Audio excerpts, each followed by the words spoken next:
Garage H2A Motors mobili toleri ko ni peinture ko jigiya fara sabu garage H2A Motors na bɛ ni baarakɛminɛw ye fɛn mabɔ minnu kɔfɛ toleri ani peinture ko kɛcogo ɲuman kama ka mobili toleri kɛ k'a nugu ka sɔrɔ ka peinture k'a la ɲɛ min ka di aw ye. H2A Motors baarakɛlaw bɛ baara ɲɛdɔn wa baara bɛ kɛ ni sɛbɛ ye a daminɛ fɔ a laban. A ye na H2A Motors la a y'u ka sariya Sotuba clinique Amérique kɛrɛfɛ mètre 100 ɲɔgɔn na walima ka téléphone ci 76 20 79 79 walima 76 49 12 33.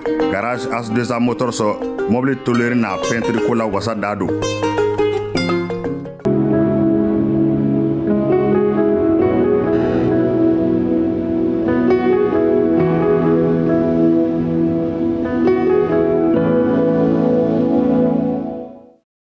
Merci de votre fidélité renouvelée au programme de Renouveau TV et bienvenue dans votre émission Les Grands Jurys. Ce soir, le Grand Jury reçoit Maître Amadou Tchaoulé Diarra, connu sous le nom Maître Até Diarra. Il est avocat et président de la commission de suivi et évaluation de la mise en œuvre des ANR. Maître Diarra, merci de cette toute première comparution devant le grand jury. Merci, chers amis de Renouveau TV. Avec vous, nous allons parler essentiellement du rapport annuel 2023 de votre commission. C'est bien ça? Merci. C'est le comité. Je suis coordinateur général du comité indépendant qui est chargé du suivi et de l'évaluation des recommandations des assises nationales de la refondation. D'accord, ce qui est bien clair, hein? Alors, vous voyez que assises qui se sont tenues à Bamako ici, et puis dans les capitales régionales, et puis dans les cercles et même dans les communes. D'accord. D'octobre 2021 à décembre 2021. D'accord. Avec moi, donc, pour vous interroger, nous avons M. Laya Diarra. Il est journaliste au soir de Bamako. M. Diarra, merci d'être là. Merci, Barou. Abdraman Keita, il est directeur des publications du journal Le Témoin. Bonsoir Keita. Bonsoir. Et je suis Oumar Bessidibé pour ceux qui nous suivent sur la radio Renouveau FM ou la 98.1 FM.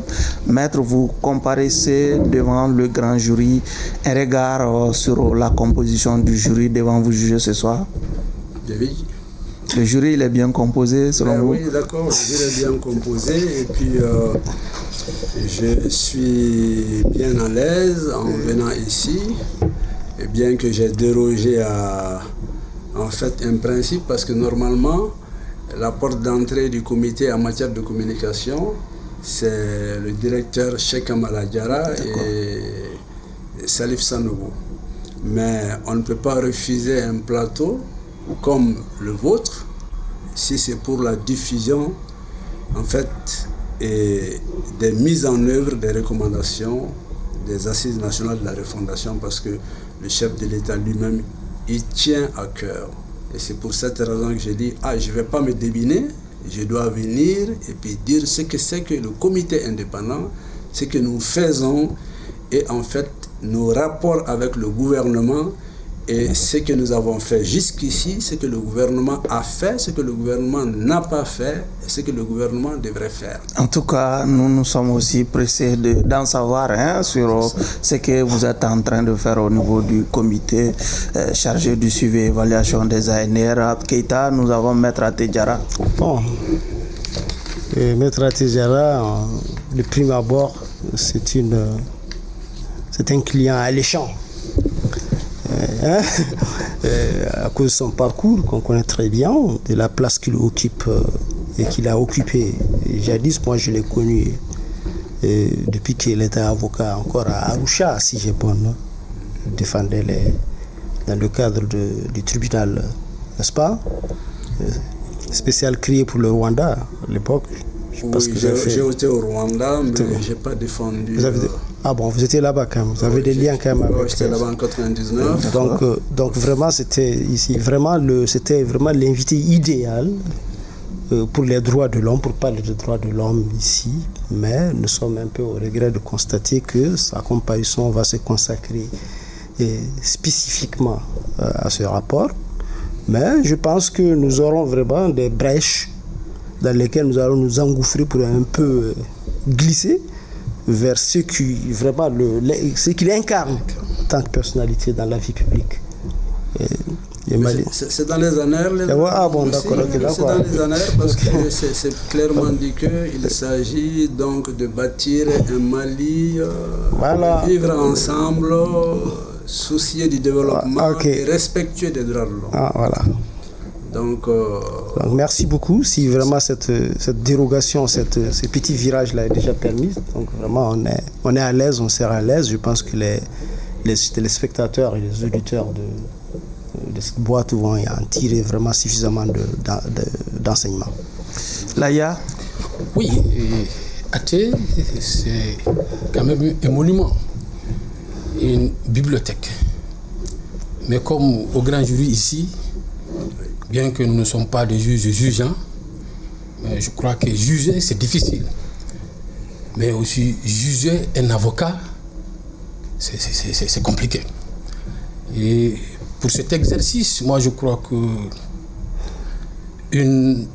aura tous les arguments pour se défendre pour combler d'abord les attentes des millions de téléspectateurs qui nous regardent ici ailleurs, et nous aussi membres du jury, parce que Athée, il est quand même professeur de droit, enseignant d'abord de droit, il est militant des droits de l'homme, avocat exerçant, inscrit au barreau, et parce que c'est une bibliothèque, il a eu quand même cette chance, sinon ce mérite, d'être appelé par le président de la transition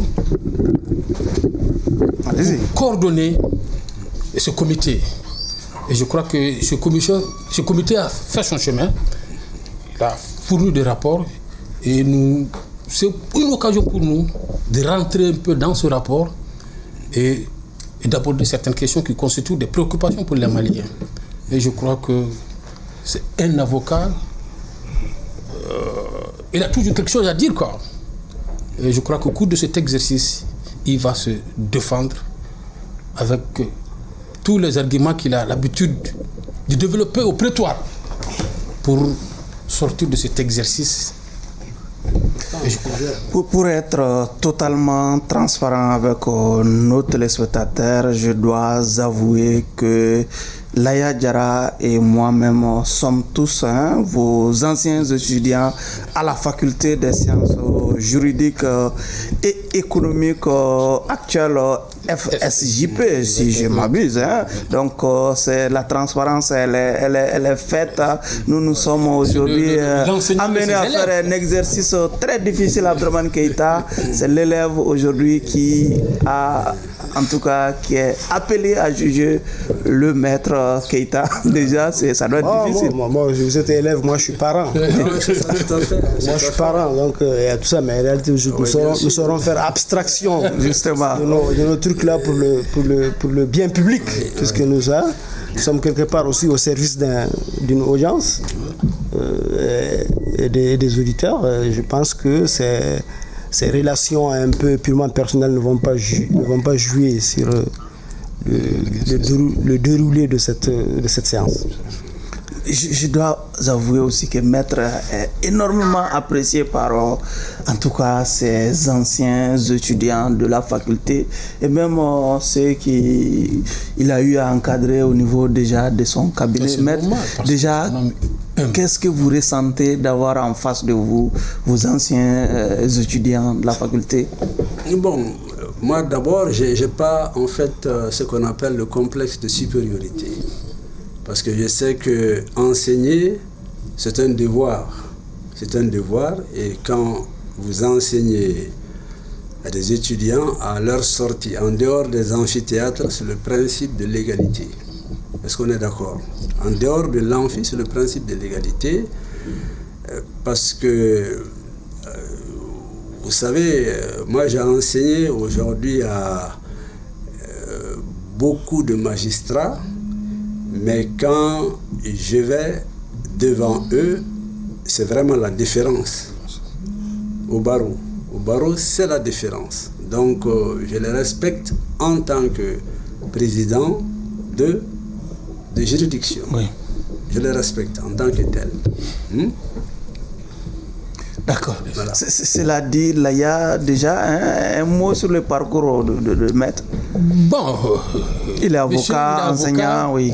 Enseignant, Oui. mais ce qui le caractérise surtout, c'est surtout son humilité. Parce que c'est un professeur très humble. Très humble. Et moi, je me rappelle que on l'étiquetait même, parce que, je m'excuse, on l'appelait le pharaon. Et c'est de quoi je parle. Et c'est pour ça que je suis Dans son dos. Oui, bien entendu. tenté de lui demander... Mais il ose ce soir le dire en face. Monsieur le coordonnateur, Oui. monsieur Maître Diarra, Pharaon, c'est Firaouna. Hein. comment est-ce que vous conciliez le travail du cabinet et la coordination de ce comité et vos activités, parce que je sais que vous êtes militant des droits de l'homme, vous êtes dans d'autres organisations. Oui. Comment est-ce que vous arrivez à concilier ce travail? Non, c'est important la question que vous posez, parce que au niveau du comité indépendant, nous sommes en fait des personnalités qui viennent de différents horizons. Il y en a 3 catégories. La première catégorie, c'est des fonctionnaires ou des travailleurs qui sont à la retraite et qui ont en fait accepté de travailler au comité. Il y a également ce qu'on appelle des fonctionnaires en activité, en fait, qui en ajoutent à leurs soucis. Parce que quand vous êtes déjà en activité, votre profession est en fait ce qui se passe au niveau du comité de travail. Maintenant, les professions libérales, moi personnellement, j'ai accepté parce que vous ne pouvez pas avoir des préoccupations de cabinet plus importantes que les préoccupations nationales. Même si vous y gagnez des milliards, la refondation d'un État est plus importante que ce qu'un individu ou sa famille gagne. Moi, je suis mu par, en fait, cet idéal. Et quand nous avons été appelés pour nous demander si nous sommes partants pour ça, eh bien, la réponse a été que il n'y a pas chose plus importante que travailler pour la nation à son détriment et même au détriment de sa famille. Donc ça veut dire que ce n'est pas parce que le cabinet ne marche pas que vous avez accepté cette offre du président de la transition. Mais non, du tout, c'est parce que en fait on accepte, parce que dans la vie on peut remettre en cause des équilibres à notre propre niveau, on les remet en cause et bien pour l'intérêt général. Keïta, encore faut-il que ces nouvelles fonctions empêchent le cabinet de marcher, puisqu'il est quand même le chef du cabinet, mais il y a d'autres, je pense qu'il y a d'autres collaborateurs qui travaillent sans lui. Moi, je voulais ajouter aussi que, quelque part aussi qu'avant tout ce qu'on a dit comme attribut, en plus de tout ce qu'on avait dit comme attribut, il a été aussi politique. Et à ce que je sache, il a démissionné du PACP. Ah oui, d'accord, j'ai fait un... Oui, c'était public, hein. Effectivement, il a démissionné du PACP ou pas? Ouais, ça c'est quelque chose qui... Il ne faut pas que cela aussi échappe. C'était un parcours accidentel. Accidentel. Oui, c'est accidentel. Parce que j'étais dans ma tranquillité, bon, et Samake, par l'intermédiaire de quelqu'un, a pu me convaincre pour venir. Mais j'ai compris que, bon... C'est pas un milieu que vous étiez destiné. Non, moi je suis un homme politique, mais je ne suis pas un politicien au sens du Mali. Ok. Vous n'êtes pas un politique au sens du Mali. Non, je suis un homme politique. Ouais, mais pas un politicien, ça c'est clair. J'ai travaillé dans des cellules clandestines. Le politicien partout, c'est le politicien. Il faut être un politique et non pas un politicien. J'ai voulu faire certaines choses. Bon, on peut commencer, on peut rentrer dans le sujet. Monsieur Maître, est-ce qu'on peut connaître vous ce que vous comprenez, ce que vous entendez par refondation? Quel contenu mettez-vous dans ce mot? Quelle étendue vous vous accordez au concept de refondation, et quels sont selon vous les paramètres, les facteurs qui l'ont exigé, qui ont prévalu à cette démarche? Parce que, si vous voulez, pour que le commun des mortels puisse nous comprendre, on refonde quelque chose, en fait, qui est soit désarticulé, on veut l'articuler, ou qui est tombé, on veut le remettre à sa place. Comme une maison, comme un bâtiment, ou même comme des valeurs perdues. On peut refonder des valeurs perdues. On peut refonder une société, on peut refonder sa famille, on peut refonder soi-même en se remettant en cause et en ne faisant plus ce qu'on avait fait hier. Maintenant, dans le cas précisément du Mali, la refondation, elle est à la fois objective et subjective. Objectif parce que les éléments objectifs, c'est la reconstruction du pays. Un pays vraiment délabré, qui était à terre et qu'il faut remettre sur les pieds, morceau par morceau. Maintenant, vous pouvez remettre en fait une bâtisse sur pied, mais la question de fond aussi, c'est que subjectivement, il faut que les gens acceptent ces valeurs de refondation aussi. Donc, donner en fait un contenu à ce que nous sommes en train de faire. Et vous pensez que la démarche ici au Mali jouisse suffisamment de légitimité, tel que vous dites, il faut que les gens acceptent? Vous pensez que c'est la démarche qui a prévalu à la rédaction? Non, même pas, non, le fait même de faire des recommandations, de faire des assises nationales de la réforme, jusque-là, vous pensez que vraiment il y a une adhésion populaire qui a prévalu à ça?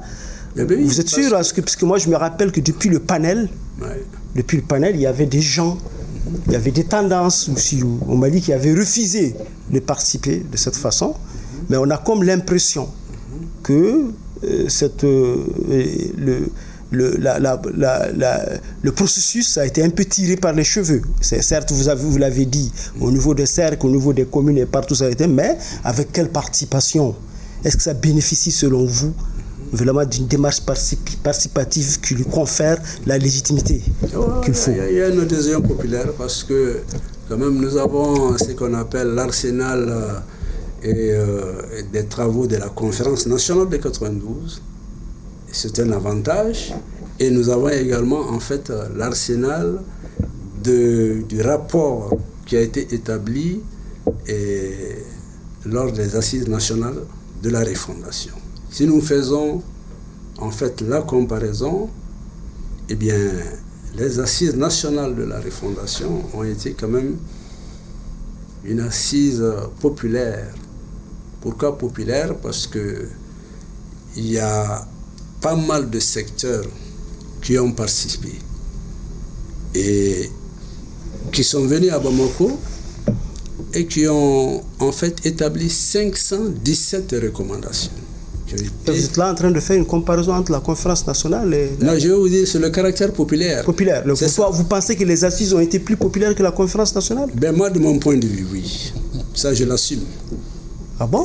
Oui, je l'assume. Parce que moi, j'ai été témoin aussi de deux. Oui. Je sais que vraiment l'engouement qu'il y avait pour la conférence nationale, j'ai été témoin de l'engouement qu'il y avait pour la c'est pas le même contexte. Conférence nationale. C'est pas le même contexte. Et j'ai soupesé l'unanimité que la conférence nationale faisait. Oui. Et un peu vous voyez, les réserves qui pesaient un peu sur les assises nationales. Oui, les assises nationales n'étaient pas que politiques aussi, parce qu'il y avait vraiment beaucoup de secteurs associatifs et même non, les couches, etc., eh bien, qui sont venus, qui font état de leurs préoccupations et qui ont demandé, en fait, qui ont posé des revendications qui sont à la limite difficiles même réaliser. Mais malgré tout, ces recommandations-là, et du moins ces revendications-là, ont été en fait transformées en recommandations. D'accord, allez-y, là, Ce que je voudrais savoir avec Maître, vous êtes quand même le coordinateur d'un comité.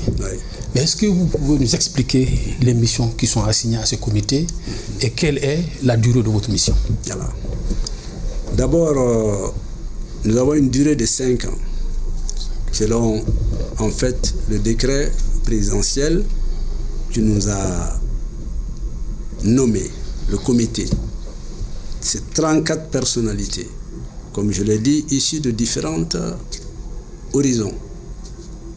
Des civils, des militaires, des anciens retraités, etc. 34 personnalités, et les 34 personnalités, en fait, sont réparties en experts thématiques et en responsables thématiques.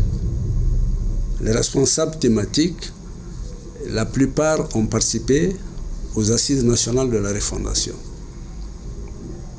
Les experts, parmi eux, certains, mais ce n'est pas forcé. Donc, il y a également aussi ce qu'on appelle des suivis évaluateurs qui évaluent la mise en œuvre des recommandations, des 517 recommandations. Bon, les suivis évaluateurs, ils évaluent, mais quand, en fait, un chef d'État choisit des personnalités comme responsables thématiques et experts thématiques, bon, cela veut dire que il faut aller au-delà de dire que ça a été fait, ça n'a pas été fait, ça a été fait, ça a été fait. C'est-à-dire que notre mission, qui est donc les collectes de la mise en œuvre de ces recommandations au niveau des départements ministériels, tous les départements ministériels qui ont la charge de mettre en œuvre les 517 recommandations et que nous suivons en collectant auprès de ces départements ministériels les actions, les activités dans un document, dans notre base de données, nous suivons. Mais je pense que quand on dit ça a été fait, ça a été fait, ça a été fait, normalement, nos responsables thématiques et experts thématiques, ils sont là en fait pour réfléchir en profondeur sur les activités des suivis évaluateurs. D'accord, mais je voudrais savoir juste une précision à ce niveau, parce que vous êtes comité, mais il y a aussi le comité d'orientation de la refondation. Comment le travail se fait avec ce comité? Parce que, à ce que je cherche, ce comité doit être présidé par le Premier ministre. Oui. Mais comment se fait le travail entre le comité de suivi et le comité d'orientation de la refondation? C'est qu'au départ, dans un premier temps, quand il y a eu le rapport final a été remis au chef de l'État. Et quand il a été remis au chef de l'État maintenant, il s'est agi après, en fait, de mettre en place ce qu'on appelle un cadre stratégique de la refondation. Quand il y a eu le cadre stratégique de la refondation maintenant, c'est en ce moment que, en fait, le gouvernement, a mis en place ce qu'on appelle les plans d'action gouvernementale de la transition. 2022, 2024, 2022, 2026. Il y a eu ces plans d'action. Et maintenant, c'est au niveau de ces plans d'action que le gouvernement a conçu, en fait, un organigramme à son niveau. Donc, le comité d'orientation, c'est un comité politique. Et ensuite, maintenant, il y a un organe intermédiaire qui est là-bas. Et ensuite, maintenant, il y a ce qu'on appelle le comité technique et de coordination, qui est notre interlocuteur. Ce sont les comités techniques de coordination au niveau des départements ministériels qui nous donnent les informations de mise en œuvre des recommandations des Assises nationales de la refondation. Maître, comment se présente aujourd'hui, à la date d'aujourd'hui, la courbe de la mise en œuvre de ces 517 recommandations des ANR. Pour certains observateurs, les prémices de la refondation ne sont pas encore perceptibles ni visibles. Alors, vous savez, le gouvernement a, en fait, les 517 recommandations ont été réparties en trois catégories de recommandations. Prioritaire, complémentaire prioritaire et ensuite maintenant non prioritaire. C'est pédagogique, mais c'est en fonction aussi des besoins. Évidemment, dans un pays qui se reconstruit, tout est prioritaire, mais on ne peut pas en fait réaliser aussi tout à la fois. Donc, parmi les recommandations prioritaires sont au nombre de 55. D'accord. Les recommandations prioritaires complémentaires, 153. Et les recommandations non prioritaires, 309. Ok, sur les recommandations prioritaires. Sur les recommandations prioritaires, oui, il y a 20 qui ont été réalisées. 20 réalisées et 30 en cours de réalisation. On peut connaître les plus significatives? Bon, les plus significatives, sur les 20, il y a parmi les 20 ce qu'on appelle les questions institutionnelles. Les questions institutionnelles telles que la question de la Constitution, telles que la question de l'âge, telles que la carte d'identité biométrique, telles que la question de la désignation des membres de la Cour constitutionnelle. Vous voyez, si vous voulez, dans les 20 recommandations qui ont été en fait réalisées... La désignation des membres de la Cour constitutionnelle, c'est-à-dire? Oui, c'est-à-dire que ça a changé parce que dans la Constitution de 92, eh bien, c'était fait de telle manière que, eh bien, on pouvait y mettre, en fait... On peut ajouter aussi la suppression de la Haute Cour de justice. Ben oui, la suppression de la Haute Cour de justice, etc. Parce que tout cela, c'est des questions. Mais c'est qu'il a dit, il a un peu marché sur la langue. En réalité, aujourd'hui, les Maliens veulent du concret. En quoi la refondation et le Mali courant, qui cela sous-entend, est en train d'avoir un impact concret sur la vie des Maliens? Oui, je ne sais pas, l'impact d'abord, il faut en fait faire la différence entre les réformes institutionnelles, juridiques, les réformes économiques et les réformes touchant à la défense et à la sécurité. Si on veut bien se comprendre. Vous savez pourquoi cette question me paraît un peu importante? Parce que vous-même, vous avez parlé. Vous avez dit qu'une des actions prioritaires, c'est par exemple la Constitution. Mais aujourd'hui, on a une Constitution, mais on a comme l'impression, comme nous sommes dans une ambiance, dans une atmosphère pluriconstitutionnelle. Puisque la Constitution continue encore de cohabiter avec d'autres textes. D'autres lois fondamentales. Donc, effectivement, nous avons un pays, nous avons un système hybride qu'on ne comprend pas. Non, parce que...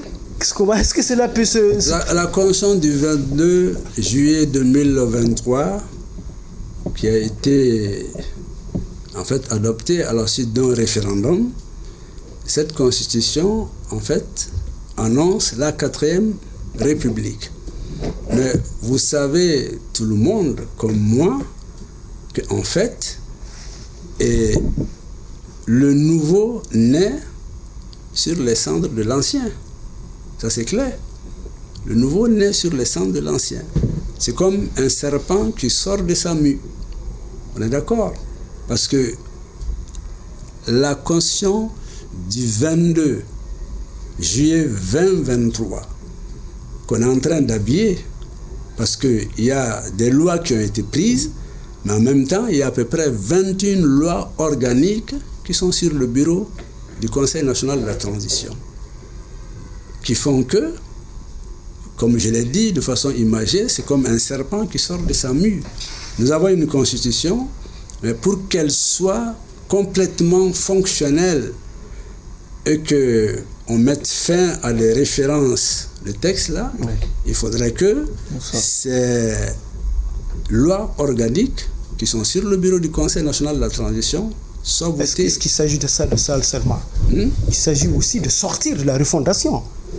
Parce que c'est ça le problème, puisqu'on a comme l'impression qu'on ne sortira de la refondation qu'avec la transition. C'est-à-dire qu'il faut qu'on sorte en même temps de la refondation que de la transition. Or, la refondation, vous l'avez dit, vous qui suivez vous êtes chargé du suivi et évaluation des ANR, vous avez été nommé pour 5 ans. C'est pour dire qu'en réalité, la Constitution, comme les ANR l'avaient dit, le pouvoir actuel, la transition va se poursuivre dans 5 ans en même temps que vous. Sauf que les ANR ont même fixé un délai à la transition. On dit 5 ans, de 18 mois, je pense, de 2 à 5 ans. C'est la même chose. Ils ont pratiquement le même mandat que la transition. Donc la transition doit finir avec ça. Est-ce qu'on a comme l'impression qu'en réalité, les ANR, dont vous êtes chargé du suivi et évaluation, sont un instrument pour la prolongation d'une transition, puisque c'est réduit à ce stade du tout, parce que dans le décret de nomination, le comité est là pour 5 ans renouvelable. Cela veut dire que même s'il y a un régime, en fait, il y a eu élection et qu'on élise un président et qu'on élise en fait des membres des parlementaires et tout, bon, en principe, ceux qui viendront doivent pouvoir continuer le travail du comité. Non, la question n'est pas parce que le comité, en fait, c'est une question de redevabilité. Parce que si vous avez entendu le chef de l'État, il a dit que bon, chaque fois que les Maliens se retrouvent, ils décident des belles choses, mais qui ne sont jamais suivies. C'est ça, la toile de fond, qui ne sont jamais suivies. Et maintenant, pour cette raison, pour rompre avec ça... C'est pas pour cette raison seulement. Il y a aussi une autre raison, parce que moi, je vous ai entendu dire bien avant qu'il ne faut pas... Bien avant quoi? Bien avant tout ça, ces fonctions-là. Peut-être même ces positions qui ont prévalu à son avènement à la tête de ce comité. Effectivement, je l'ai entendu dire qu'on ne doit pas se précipiter pour organiser des élections et quitter une transition, puisque chaque fois qu'on a tenté ces choses-là, on est revenu en arrière, puisque les choses n'ont pas marché, on a bâclé les élections et autres là. Donc en réalité, nous sommes dans cette tendance que vous défendiez en réalité. C'est une opinion, mais vous ne dites pas que moi j'étais opposé. J'étais le seul à être opposé en 2012 au coup d'État de ATT. J'étais le seul à la maison de la presse. Et j'étais présidé par... le seul, c'est-à-dire? J'étais le seul. Mais il y avait le FDR. Tu sais qui a été appelé comme conférencier chez son débiné. Je ne vais pas dire leur nom. Moi, j'ai eu le courage, je suis venu et j'étais modéré par le directeur de publication du Scorpion, c'est qui là? Ahmed Cissé. Et j'ai eu le courage de dire aux gens, mais à la limite, les gens pouvaient même accepter que ATT continue et qu'on change de Premier ministre. C'était ça ma position sur la question. Mais donc maintenant, ce que j'ai dit aussi pour les élections, et j'ai dit les élections, mais l'Occident, ce que l'Occident veut des gens qui ont le pantalon trouillé, quoi. Ils ont le pantalon trouillé, on les prend maintenant et on les fait chanter. Moi, j'ai dit, avant d'aller aux élections, tout le monde sait que ça va être des élections bâclées, il faudrait que vraiment, on ait la maîtrise de notre pays. Il faut qu'on ait la maîtrise de notre pays. Il faut qu'on refonde. On va donner la parole à Zaya. C'est qu'il faut qu'on refonde. Keita, s'il vous plaît, je ne pas terminer. Ça veut dire qu'on va rester sans organiser des élections aussi longtemps qu'on n'a pas atteint le niveau de refondation qu'il faut pour... C'est pourquoi je dis que la refondation est en train de devenir un instrument de la prolongation. Non, on est sur la voie parce que vous savez, ce qui plaît à l'Occident, c'est de nous mener à la cravache. Pourquoi l'Occident chaque fois? Non. Mais si nous avons des textes, nous avons adhéré. Non, pas l'Occident. Moi, je ne suis pas tellement sûr que c'est pour l'Occident seulement. Nous avons adhéré à des textes, nous avons adhéré, comme vous-même, vous avez l'habitude de le dire, même la conférence a posé les jalons des droits fondamentaux fondamentaux des Maliens et autres là, d'où les droits civiques aussi des gens. Les droits civiques des gens ne peuvent pas être éternellement confisqués par une non-élection. Normalement, les gens doivent pouvoir vraiment choisir dans un système normal, que ce soit l'Occident ou pas, choisir leurs dirigeants. C'est de cela qu'il est question, et non pas l'Occident ou bien l'influence extérieure. Pas forcément, il y a des gens dont c'est la conviction qu'il faut réellement que les gens aient le droit de choisir les gens qui les dirigent aussi longtemps. Il va répondre à... C'est ça en réalité le ouais. Oui, mais non, ça c'est une question réflexe, parce que ces gens qui le disent, mais ils peuvent aller en campagne. Non, oui, bien sûr, ils peuvent aller en campagne où aujourd'hui, entre nous. Ils peuvent aller où? Ah, ça veut dire qu'on peut rester aussi longtemps qu'on veut en ne réglant pas la question sécuritaire qui le bloque. Non, qu'il faut, jamais. On se retient de régler la question sécuritaire et on peut rester éternellement comme on veut. I am sorry, je le regrette parce que tous les jours, vous voyez que les gens sont au front et qui se battent. Mon cher ami, ça c'est une réalité. C'est pas des métaphores, c'est une réalité. Tous les jours, il y a des gens qui tombent. Il y a des militaires qui tombent pour la défense de la patrie. Moi, je viens de Gao pour la diffusion de ce rapport-là. Nous venons de là-bas. Nous avons été en fait à Tombouctou. On a rencontré Taoudeni. On a été à Gao pour ça. Je n'avais pas de garde de corps derrière moi. Je suis allé à Tombouctou, je me suis promené partout où je voulais. J'ai fait 506 photos. Avant d'aller, les gens ont dit, oh oui, si tu vas, toi aussi, vraiment, tu ne comprends rien. Moi, je dis, moi, je comprends quelque chose. J'ai une tête pour réfléchir et pour comprendre les choses. Nous y sommes allés. Je n'avais personne derrière moi.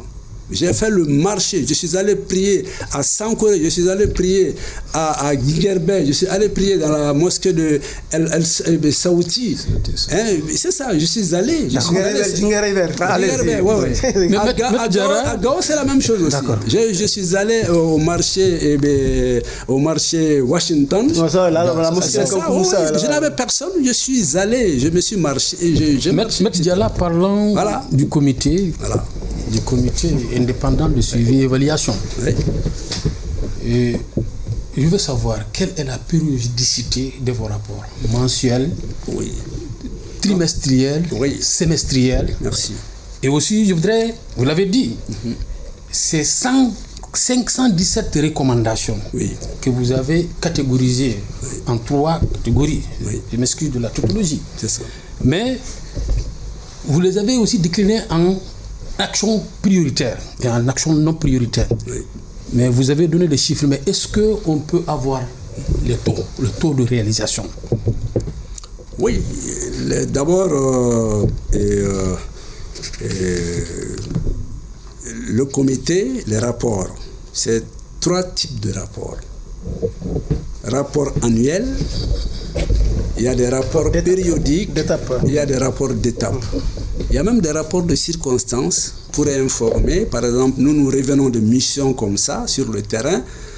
Il y a eu en fait des nouvelles recommandations qui sont, si vous voulez, connexes aux recommandations fondamentales. Parce que nous avions affaire à des populations rurales quand même. Ce n'est pas des intellectuels. Et le tort des intellectuels, c'est de comprendre les choses savamment.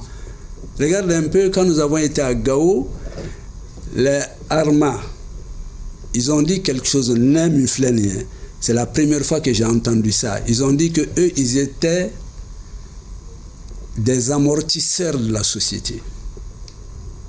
Ça c'est une expression imagée, elle est importante. C'est-à-dire amortisseurs. Ils sont entre les pouvoirs publics et la société, des amortisseurs. Vous voyez? Bon, je n'aurais pas été à Gao, je n'aurais pas su ça. Mais je sais ce que ça signifie. Il y a des gens également qui nous ont donné de nouvelles idées parce qu'ils ont dit qu'ils auraient souhaité qu'en fait il y ait des démembrements du comité dans les localités pour permettre le suivi en fait des réalisations au niveau des communes, au niveau des cercles. Alors que nous, dans notre esprit, c'était de se déplacer pour aller voir les effets, etc. Ça, c'est des contributions majeures. Maintenant, ça peut constituer ce qu'on appelle des rapports de circonstances qu'il faut adresser au chef de l'État. Oui, est-ce que les effets sont effectivement perceptibles sur le terrain? Ah, mais bien sûr, il y a les effets qui sont perceptibles sur le terrain. Par exemple... Ce n'est pas de l'autosatisfaction? Mais du tout. Et j'ai vu la question de l'eau quelque part aussi, ça a été vu. La question de l'eau, c'est-à-dire la question de quelques services de base. Vous avez vu, par exemple, Taoudeni, avant que les gens s'installent, par exemple, tout est neuf là. Tout est neuf. Les bâtisses. De la refondation pour l'administration, parce que pour que l'administration soit déployée, il faudrait quand même qu'il y ait... Oui, mais est-ce que la refondation de l'administration n'est pas à chercher au niveau comportemental, au niveau de l'attitude même des agents qui officient dans ces zones-là, par exemple, au lieu de place des bâtisses, des jolies bâtisses? Bon, ça dépend, parce que la refondation aussi, c'est la remise en cause des acteurs de l'administration. Parce que les populations, ils ont dénoncé des attitudes. Et les gens, ce n'est pas avec les mêmes attitudes-là qu'ils vont aller commander. Aujourd'hui, nous sommes dans une situation où on ne peut plus se comporter comme il y a 20 ans ou 30 ans. D'accord. Ce n'est pas possible. Parce que... Venons-en, monsieur, mettre aux questions qui vous préoccupent tant, les questions des droits de l'homme. En quoi les résultats dont vous créditez aujourd'hui le gouvernement dans le cadre de l'application, de la mise en œuvre des recommandations de l'ANR constituent un levier dans l'amélioration de ce domaine-là, des droits de l'homme? Parce que, vous savez, il y a un problème au Mali, c'est que il me semble que les gens ne lisent pas beaucoup les documents.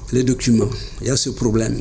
Si vous prenez la Constitution du 22 juillet 2023, il y a en fait deux civilisations qui cohabitent. Il y a ce qu'on appelle la République, Otanga Tabia Ekodi. Mais nous marchons avec la République parce que c'est le principe de l'égalité, c'est universel, on est d'accord.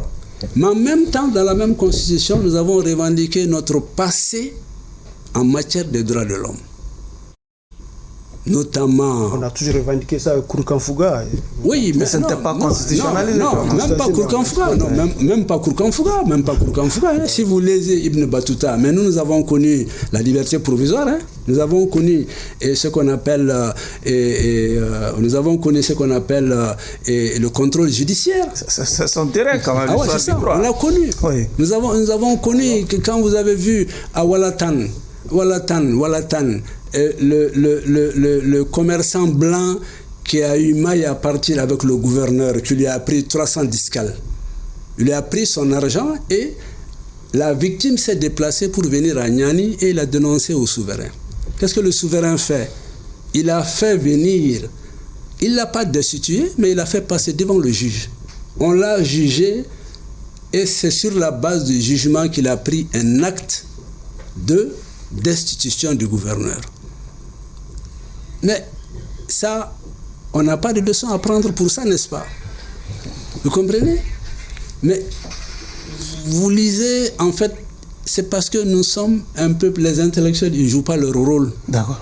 Parce que ce qui est dans la nouvelle constitution, c'est la cohabitation de deux civilisations, parce que nous avons accepté que les autorités traditionnelles, eh bien, soient constitutionnalisées pour la première fois. Et je pense que c'est le Mali, il faut le dire, les gens refusent. La Charte africaine des droits de l'homme de 1981, ratifiée en 1986, là, c'est la première fois qu'un pays, en fait, mette la charte en application réellement. Parce que les autres pays, ils le citent du bout des lèvres dans le préambule de leur constitution. Mais nous avons intégré les autorités traditionnelles. D'accord. Oui, Mais jusqu'à là, c'est théorique. C'est théorique. Non, c'est pas théorique. C'est théorique pour le moment, puisqu'il y avait eu tellement des textes qui n'ont pas été, comme vous-même vous le dites, qui n'ont pas été appliqués. Mais est-ce que dans l'application aujourd'hui, qu'est-ce que vous pouvez nous montrer? Il y a les lois. De concret qui est changé par rapport au... Pourquoi on le dit? On a comme l'impression qu'en réalité, cette refondation, bon, peut-être que ce n'est pas encore effectif. Oui. Mais pendant que le processus court c'est un long fleuve. Court effectivement dans la refondation est un long fleuve qui n'est pas tranquille. Son chemin, on a comme l'impression qu'il est en train de détruire, qu'il est en train de détruire les fondements. Au lieu de refonder, de détruire les fondements par rapport aux acquis, ou ce qu'on considérait comme acquis en termes de droits de l'homme. Non, la notion de l'acquis, il faut attention. La notion, parce que il y a quoi? Mais entre nous, mais nous avons toujours... Aujourd'hui, les gens se plaignent en longueur de journée et que les droits sont... On empiète aux droits, ce qu'on considère comme acquis. Il y a des même par rapport à la justice qui méritait d'être refondée. Les gens, vous savez, je crois que les intellectuels, ils travaillent pas. Parce que nous, les droits de l'homme que nous avons revendiqués, pourtant il y avait beaucoup d'intellectuels, même tous les intellectuels, en fait, même cachés, ils te jurent la charte du Mandé en main, parce qu'ils en sont fiers. Mais la question de fond, c'est que nous, nos droits de l'homme là, mais c'était les droits de l'homme en fait que nous avons, nos sociétés les ont édifiés sur la base de cohabitation. C'est différent de la conquête des droits de l'homme au sens en fait universel, indo-chrétien du terme. Non, pas universel. Parce qu'il faut le connaître, c'est universel. Ce sont ces droits de l'homme universels que vous avez défendus en tant que membre de la MDH. Et non pas ces droits de l'homme qui sont en train de voyager dans le passé, dans l'Antiquité et autres là pour trouver ces ressorts. Non, ce sont ces droits de l'homme universels là que vous avez défendus. C'est sur ce terrain qu'on vous a connu. Que subitement cette nouvelle tendance non, pas subitement. La refondation a trouvé que, en fait, moi j'ai mon côté endogène. J'ai un côté endogène de formation parce que je suis orientaliste. Mais par lequel on ne vous a pas connu par le passé. On vous a connu surtout sur le terrain des droits universels de l'homme. Allez-y, Diarra. Puisqu'on parle de droits de l'homme, Maître, vous êtes avocat. Vous êtes aussi militant des droits de l'homme parce que vous avez dirigé la Ligue. Bien sûr. Mais quel est votre jugement sur la situation des droits de l'homme au Mali actuellement? Les droits de l'homme. Bon, les droits de l'homme, ce n'est pas aussi un plat. Les gens pensent que, vous savez, c'est pas comme une pirogue qui coule sur l'eau, quoi. Si on est d'accord. Parce que vous ne voulez pas qu'on parle d'Occident ou ceci, cela. Parce que c'est eux, chez eux, ils ont fabriqué des concepts chez nous qui n'existent pas chez eux là-bas. Là. Nous, nos droits de l'homme n'ont jamais connu en fait l'opposition en termes politiques. On ne l'a pas connu. Il y avait en fait des adversaires pour le pouvoir, mais le concept d'opposition. Et c'est eux qui nous ont imposé ça. Il y a les tenants du pouvoir, il y a le chef de l'opposition. Mais ça n'existe pas chez eux. Si ce n'est peut-être qu'en Grande-Bretagne. Et même aujourd'hui, ça, ils l'ont abandonné. Mais pour nous opposer, la question est là. Maintenant, les droits de l'homme, mais... Ils sont respectés. Des juristes, des militants des droits de l'homme. Oui. Non, mais vous dites concrètement, c'est-à-dire qu'est-ce qui vous... Votre jugement. Oui, mais qu'est-ce qui vous semble qui n'est pas respecté? Moi aussi, je vous retourne la question. Non, sauf qu'ici, c'est nous qui posons la question. Oui, mais parce que quand vous me demandez... D'abord, à commencer par les droits civiques. Depuis combien d'années on est là, on ne parvient pas à choisir nos dirigeants? Oui. C'est des pouvoirs imposés. Non, du tout. Qui peuvent être totalitaires. Si, c'est imposé. Qui peuvent être, c'est des pouvoirs même à la limite qui peuvent être totalitaires. Votre problème, mais Sundiata, mais les Kankou Moussa et autres là. Parce que dans la tête des gens, ce qui leur importe, c'est d'aller aux urnes et de dire qu'on a choisi. C'est bien ça, non? Ah non, mais c'est ce qu'on connaît. Ouais, non. Et dans la modernité, c'est ce que tout le monde connaît. Non, mais Vous ne connaissez pas aller aux urnes, on ne connaît pas autre chose. Mais c'est parce que vous avez... Vous n'allez pas nous formater à connaître quelque chose qu'on n'a pas connu par le passé. Non, vraiment, c'est tendance iconoclaste, qui consiste vraiment à détruire chez les gens ce qu'ils ont déjà connu. À les formater pour autre chose. Et qui peuvent même paraître rétrogrades. Parce que si vos exemples aujourd'hui, ce sont les Sundiata, qui ont été quand même des tyrans, il faut le reconnaître. Et au-delà, tout, c'est pas mon exemple, mais je vais dire aussi que les élections sont reconnues dans le document. C'est reconnu. Ah bon, voilà. C'est reconnu. Effectivement, c'est ce qu'il faut dire. Et pourtant, ils ne sont pas. Oui, c'est reconnu. Ouais. Mais il faut reconnaître que les droits civiques par rapport à ça sont encore en suspens. Ben oui, parce qu'on est en train de remettre de l'ordre au système pays. D'accord. Là, pour votre dernière question. Oui, je voudrais savoir, maître, après la phase de conceptualisation, on est rentré dans la phase d'opérationnalisation. Mais quelles sont les difficultés auxquelles vous êtes confrontés dans votre travail, ou bien vous n'en avez pas? Oui, il y a les difficultés parce que, vous savez, le concept de changement d'abord, il est théorique, mais il est facile à définir, n'est-ce pas? Mais dans la réalité, tout le monde sait que ce n'est pas facile. Il y a les vieilles habitudes au niveau des administrations. Quand vous voulez changer, regardez un peu la question de la digitalisation qui est en cours. Mais ça va être un combat pour qu'on l'impose. Les gens ne vont pas l'accepter de gaieté de cœur. Vous avez vu la note du ministre de la Sécurité intérieure? Il a sorti une note par rapport à ça pour mettre en garde, en fait, les policiers qui vont s'opposer à ça. Vous voyez? Alors, bon, et quoi également encore? Si on va vers les déclarations en douane et autres là, il y a beaucoup qui ne vont pas gagner leur pain là-dedans parce qu'ils vont penser que bon, tout ça là, ça leur permet de ne pas gagner. Mais ils ne voient pas l'intérêt général. C'est ça la question de fond. Donc, ne pensez pas aussi que, en fait, au comité, dans notre activité avec l'administration, nous avons des réticences, nous rencontrons des réticences. Mais on ne coopère pas beaucoup. Ah oui, mais qu'on met... mais est-ce qu'au sommet, au côté président, vous sentez... Est-ce que vous avez les coups de franche au niveau... Mais bien sûr, nous sommes soutenus parce que d'ailleurs, en fait, nos analyses sont indépendantes. Personne n'a dit à qui que ce soit, faites comme ça. Mais si nous sommes rattachés à la présidence, c'est pour une question de stabilité. Pour que nous n'ayons pas de soucis financiers. Ou bien qu'on ne se laisse pas acheter. C'est ce qui explique qu'on est rattaché. Nous sortir. Sinon, personne ne nous dit établissez le rapport comme ça.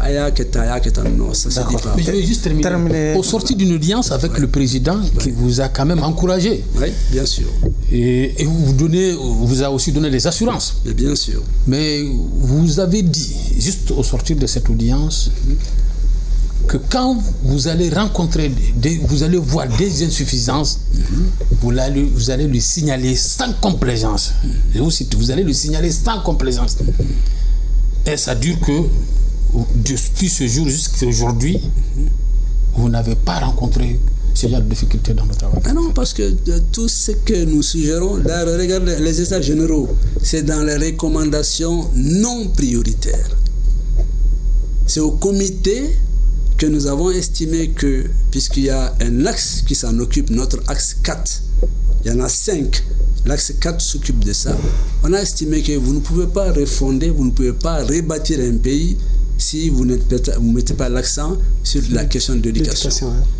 Et le chef de l'État, quand il est allé à Caille pour l'inauguration du lycée de Kaindi, c'est là-bas qu'il a dit que, en fait, je vais faire tout pour que les assises de l'éducation nationale aient lieu. Chose dite, parole tenue. Et quand il est venu, il a nommé, en fait, les instances pour ça. D'accord. Keita, pour la dernière question. La dernière question, vous dites avoir 55 recommandations prioritaires, sur lesquelles 20 ont été réalisés, 33 en cours de réalisation. 33 en cours de réalisation et beaucoup d'autres qui ne sont pas prioritaires, qui sont en souffrance.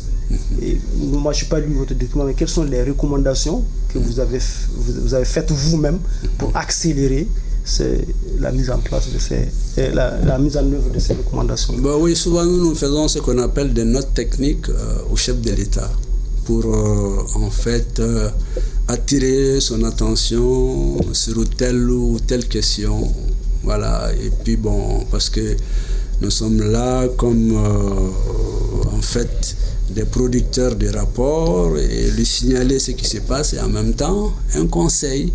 Voilà. Donc le rapport ne contient pas, ces aspects-là ne sont pas contenus dans le rapport. Ah oui, bien sûr, les conclusions sont dans le rapport, mais en fait, quand le rapport est publié, il peut arriver également qu'une question évolue ou qu'une question varie, c'est comme la température, et là nous sommes tenus effectivement de porter ça à la connaissance du chef de l'État. Maître, nous sommes malheureusement au terme des débats pour le compte de cette audience. Le jury va se retirer pour procéder à la délibération. Là, nous sommes dans les secrets de la délibération. Oui, sauf que j'avoue que Maître nous a imposé un canevas, puisque au grand jury ici, nous sommes libres, c'est-à-dire nous sommes habitués quand même à aborder toutes les questions politiques, société, économie, mais Maître a voulu nous circonscrire le débat, nous amener à ne parler que du document. Et parce que nous avons aussi d'autres préoccupations, peut-être qui n'ont pas de rapport avec le document. Et je crois que nous aurons l'occasion une autre fois d'aborder ces questions dans un autre cadre. Et pour ce qui est du reste, je crois que c'est le professeur, l'homme de droit, le juriste que l'on a connu, que des étudiants de la faculté de l'ENA ont connu. Il est resté égal à lui-même. Un avocat, un juriste éminent, il s'est défendu et j'avoue qu'il nous est vraiment difficile de condamner un avocat de la dimension de Maître Até Diarra. Et vous l'avez dit, et le président du jury l'a dit, il est en face de ses étudiants. Et l'étudiant ne peut pas condamner son professeur. Et au regard des arguments développés, au regard de la méthodologie et de la pédagogie avec laquelle il a mené cet exercice, et je vous demande humblement de la quitter purement et simplement. Keita? Ça a été laborieux.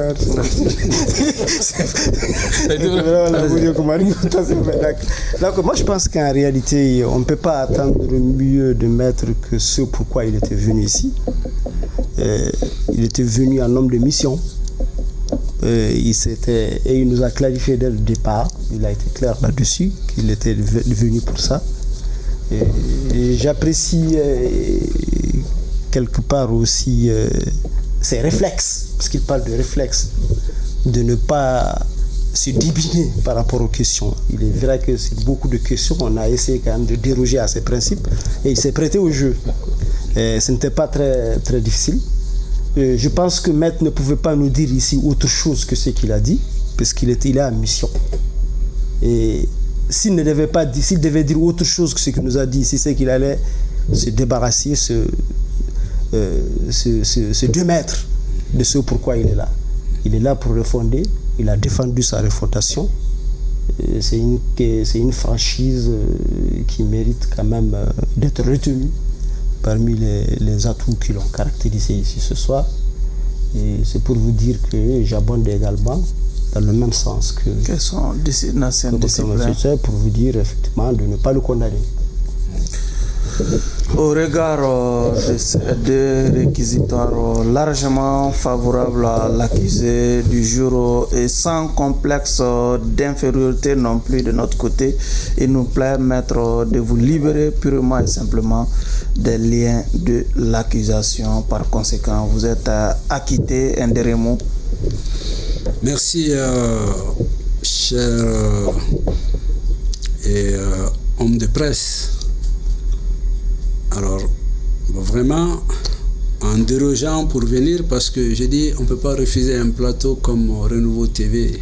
Je l'aurais fait, j'aurais eu vraiment un malaise à mon niveau. Parce que quelque part, je me serais dit que, mais on m'a dit de venir sur un plateau pour parler de la refondation. J'ai peur de venir, donc, que vaut la confiance du chef de l'État à mon endroit?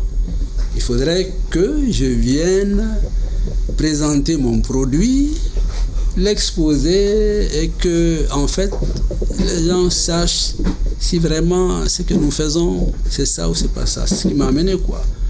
Nous, on aurait pu aller sur les questions économiques, vraiment qui sont très importantes là-dedans aussi, avec tout ce que nous avons comme renaissance économique là-dedans. D'accord. Je vous remercie et je vous dis aussi que j'ai été à l'aise et ça a été vraiment sympathique, quoi. Merci en tout cas d'être venu. Ainsi prend fin ce numéro de votre émission Grand Jury qui recevait comme invité Monsieur Amadou Tchaoulé Diarra, maître Até Diarra. Il est avocat et président du comité en charge du suivi, évaluation de la mise en œuvre des recommandations des assises nationales de la refondation. Au revoir.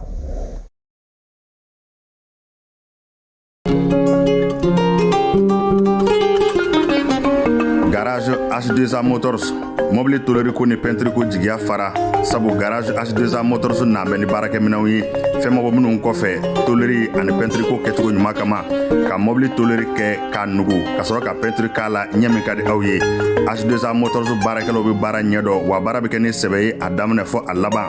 A ye na H2A Motors la a y'u ka sariya Sotuba clinique Amérique kɛrɛfɛ mètre 100 ɲɔgɔn na walima ka téléphone ci 76 20 79 79 walima 76 49 12 33. Garage H2A Motors mobile toléré na peinture ko la wasa dado.